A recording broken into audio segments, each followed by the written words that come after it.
Hello, I'm Holden Ramey with the CattleFax Closing Bell. Today's Closing Bell is sponsored by CattleFax, the deciding factor. For much of the year so far, feeder cattle imports out of Mexico have been well above year-ago levels and mostly even with the 5-year average. Year-to-date, the volume is up 51% or close to 322,000 head from 2022.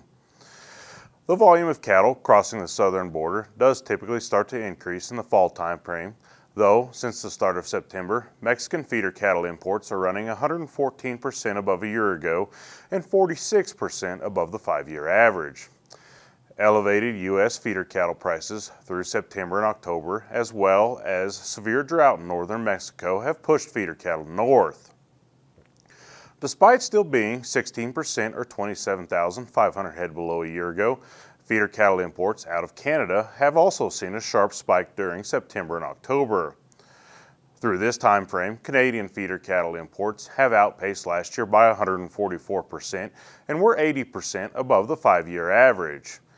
Typically, September and October months are slower for cattle crossing the northern border. However, like producers in Mexico, Canadian producers wanted to sell into the elevated U.S. feeder cattle market during that time frame.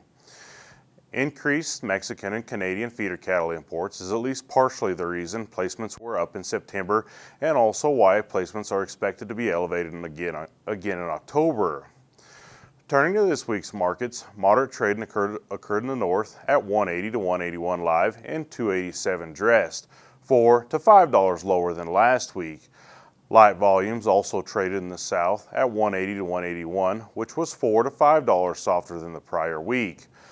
The live cattle futures came unraveled this week, trading $9 or more lower across the complex. The market struggled as traders continued to try and determine what the supply and demand landscape looked like going forward.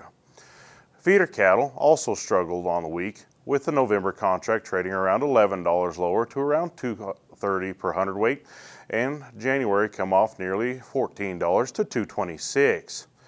Despite the sell-off in the feeder cattle futures complex, the feeder cattle index is expected to finish the week around $237 per hundredweight, less than $1 softer on the week. Thanks for watching, and remember to visit CattleFax.com to become a member and receive the latest market news and analysis.